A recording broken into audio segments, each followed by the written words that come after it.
Baik, bismillahirrahmanirrahim. Pada hari ini saya akan menyajikan materi terkait dengan pengertian media massa cetak, elektronik, online, dan ragam program media massa. Baik, sebelum saya masuk lebih jauh ke pengertian media massa, apa yang dimaksud media massa, terlebih dahulu saya ingin mengaitkan apa sih perlunya kita mempelajari pengertian media massa ya. Apa hubungannya dengan mata kuliah kita, analisis teks media? Jawabannya saya kira ini sangat penting bagi mahasiswa untuk mengkaji terlebih dahulu mengkaji analisis teks media, maka sebaiknya memahami dulu apa yang dimaksud media massa, karena mau tidak mau yang apa menjadi objek dalam mata kuliah analisis teks media itu adalah medianya ya, media massa. Media yang dimaksud di situ bukan media dalam artian umum, tapi media massa. Kalau kita mendefinisikan media secara umum itu, maka media itu banyak. Apa yang Anda pegang saat ini, misalnya handphone itu media juga, media ya. Media, salah satu media. PowerPoint yang ditampilkan dosen ketika mengajar di kampus misalnya melalui proyektor, itu juga media namanya. Tapi media yang akan kita kaji di sini adalah media massa. Baiklah, untuk itu sekedar pengantar ya, sebelum lebih jauh kita masuk ke pengertian media massa. Mengapa penting mempelajari apa media massa, terutama ragam programnya? Saya kira dia ini sudah semester berapa ya?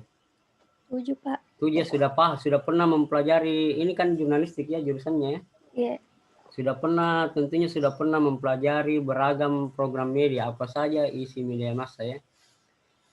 Baik, saya lanjut saya percepat waktunya karena kita terbatas waktu. Iya, Pak.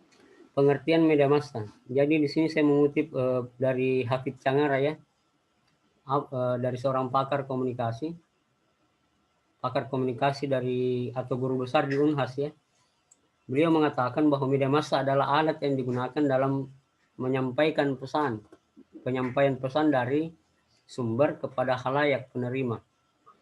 Nah, yang dimaksud sumber di sini adalah media massanya, bukan individu tapi organisasi atau lembaganya, sumber kepada khalayak. Nah, khalayak ini juga beragam pengertian yang sama ya.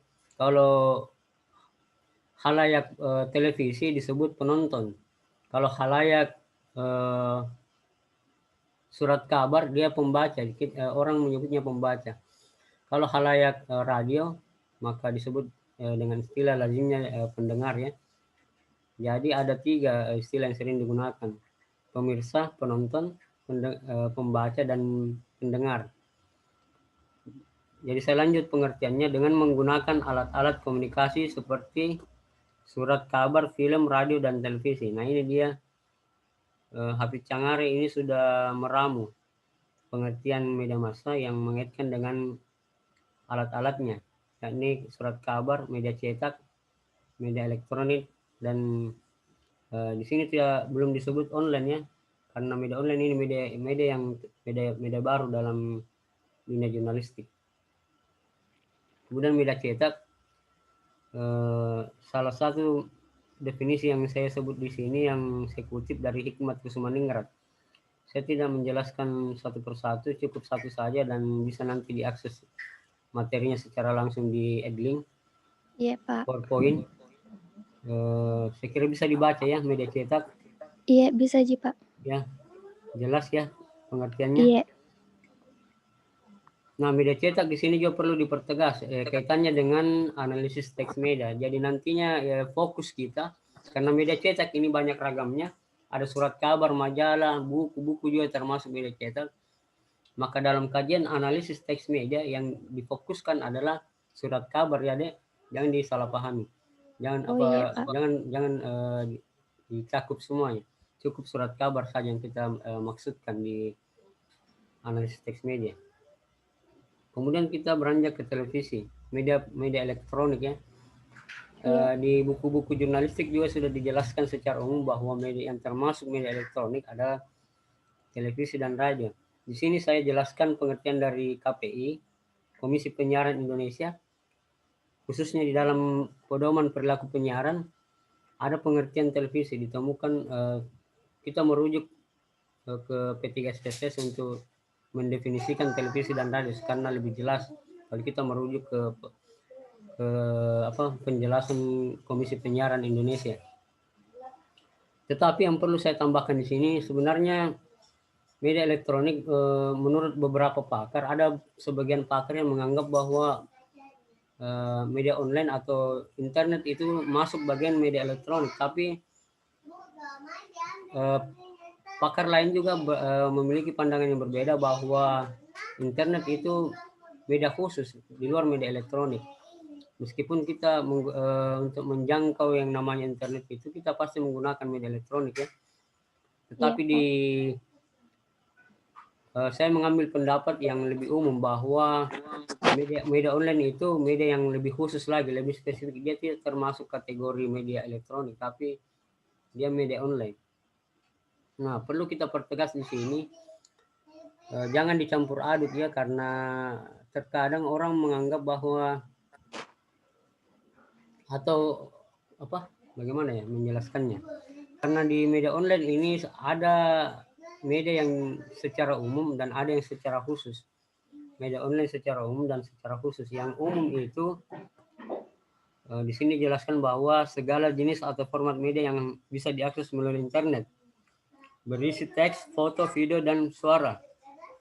Nah, itu yang dimaksud media online. Yang termasuk di situ misalnya media sosial ya, media sosial. Media sosial ini terbagi-bagi lagi. Ada Facebook, ada Instagram, ada WhatsApp. Semua menggunakan jaringan internet. Tetapi ada juga website. Nah, itu juga termasuk media online secara umum. Ada website, ada blog, dan lain-lain ya. Ada portal media massa. Nah, kita yang dimaksudkan di dalam analisis teks media di sini adalah media online secara khusus.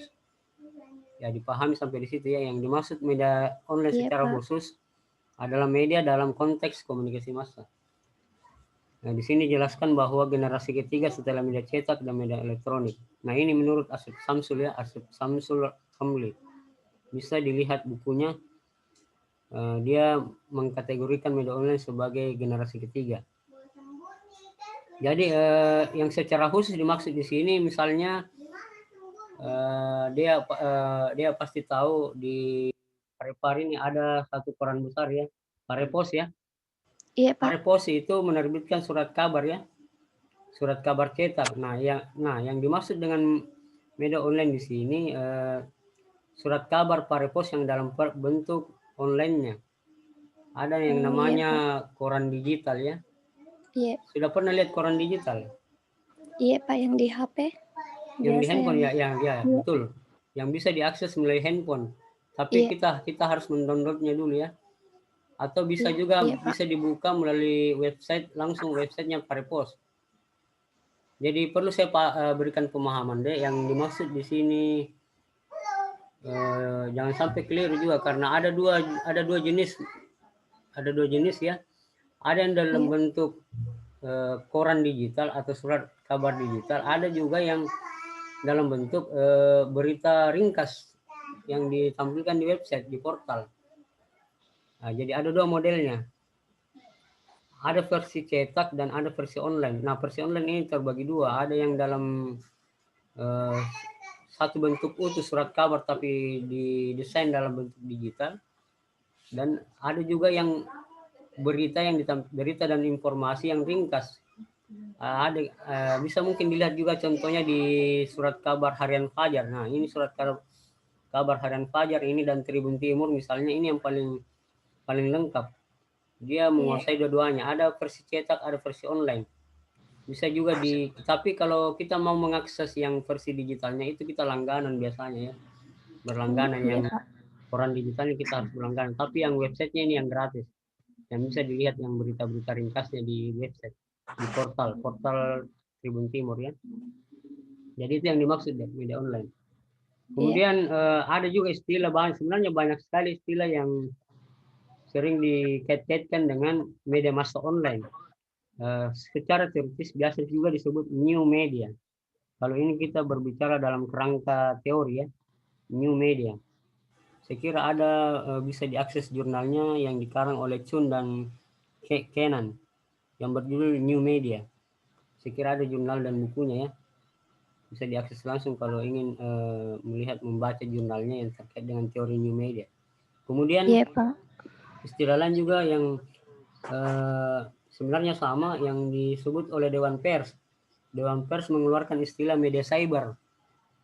Nah, di sini di poin terakhir ada media cyber ya. Sebenarnya istilah ini sama saja media online. Yang merujuk ke media massa online ya. Media massa dalam versi online. Satu lagi sebelum saya lanjut ke poin berikut, perlu juga dipahami ada dua versi ya media online deh ya. Ada yang Iya, Pak. media online, ada media yang konvensional yang hijrah apa bahasanya, bermigrasi ke online. Seperti Harian Fajar yang dahulu hanya versi cetak, dia kemudian bermigrasi ke online. Contoh lain juga yang saya sebutkan tadi, Parepos misalnya dahulu hanya media cetak, ya dia kemudian hari ini beralih ke media online. Tetapi tidak sama sekali meninggalkan media cetaknya, tetap jalan dua-duanya ya. Nah, itu yang versi pertama. Ada juga versi media online, media massa online yang memang lahir dari awal memang online. Seperti detik.com. Pernah lihat ya? Detik.com. Atau belum Iya, pernah Pak. ya? Ada banyak saya kira yang bisa menjadi contoh. Detik.com yang paling saya ingat yang karena memang yang paling awal lahir media online di generasi awal media online di Indonesia itu yang memang murni online itu detik.com kalau saya tidak salah ya. Bisa dilacak sejarahnya deh ya, bisa cari referensi di googling Iya, Pak. tentang apa saja yang media online yang murni online. Jadi perlu dibedakannya, ada yang saya ulangi, ada yang berkonvergensi ya, konvergensi namanya. Konvergensi yang dimaksud di situ media massa konvensional memanfaatkan media online. Nah, contoh Fajar dan Tribun Timur dan Parepos. Ada yang murni online dan ada yang murni online. Jadi dua bentuknya. Saya kira jelas. Ini kita langsung ke intinya. Inti dari pembahasan kita hari ini saya kira tidak perlu saya jelaskan panjang lebar. Saya kira dia sudah memahami, apalagi sudah semester 7 ini sudah paham pasti. Sudah pernah kunjungan ke media ya? Pak. Belum ya? Tapi sudah Iya. paham ya apa isi dari surat kabar ya? Iya, Pak. Ada iklan, ada berita, tapi inti dari surat kabar itu surat kabar cetak yang di sini dominan teks. Nah, inilah yang nantinya kita akan kaji dalam analisis teks media, berita surat kabar. Tetapi tidak menutup kemungkinan juga kita bisa mengkaji iklan. Bisa juga foto jurnalistik yang kita kaji melalui pendekatan analisis semiotik ya. Kalau berita yang mau kita kaji pakai analisis teks media, maka pendekatannya bukan semiotik. Boleh semiotik, tapi yang lebih tepat saya kira adalah analisis framing ya. Framing dan analisis teks media, analisis wacana kritis. Kalau iklan dan foto itu lebih tepatnya ke semiotik ya. Tanda-tanda media massa. Saya kira ini dipahami ragam isi dari surat kabar. Nah, kalau program TV paham ya. Saya kira tiap hari pasti menonton di rumahnya. Iya, Pak. Apa yang dimaksud program TV banyak sekali. Mulai dari berita, talk show, sampai di yang level hiburan banyak sekali ini hiburan. Iya. Tapi lagi-lagi saya ingin mengatakan bahwa analisis teks media bisa mengkaji semua isi dari media massa ya. Baik itu iklan, berita, talk show, semua bisa dikaji melalui pendekatan analisis teks media. Paham sampai di sini deh ya? Iya, Pak. Ya, nanti kita akan masuk lebih detail lagi apa yang dimaksud analisis teks media, karena analisis teks media itu banyak sekali bentuknya, terbagi-bagi lagi ya, bukan cuma satu pendekatan. Ada yang saya sebutkan tadi, ada semiotik, ada wacana kritis, ada analisis framing dan lain-lain. Sangat banyak bentuknya kalau analisis teks media. Tergantung kita harus paham dulu apa yang mau kita kaji, iklan kah, berita kah, atau yang lain-lain. Jadi tergantung isi medianya, isi media apa yang akan kita kaji nanti, maka itu akan sangat menentukan pendekatan apa yang kita gunakan. Paham ya? Nah, ini contoh ragam program TV, ada news, talk show, dan lain-lain. Ada komedi, ada games, dan seterusnya ya. Saya kira tidak perlu saya jelaskan secara mendetail karena sudah dipahami. Bahkan mungkin sudah dipelajari ya. Ada mata kuliah jurnalistik televisi? Tidak ada, Pak. Oh, enggak belajar ya. Kalau saya dulu di UIN ada jurnalistik televisi, jurnalistik Iya, radio. enggak ada ini, Pak. Harusnya dipelajari ya. Bahkan foto jurnalistik. Saya kira itu kalau isi dari media online sudah paham ya? Iya, Pak. Nah, itu tadi yang contoh yang saya sebutkan tadi. Contoh isi media online itu ada dua modelnya. Ada yang sudah disajikan, sudah diramu sedemikian rupa dalam bentuk koran digital. Ya, itu yang pertama. Ada juga yang modelnya disajikan dalam bentuk portal di dalam website.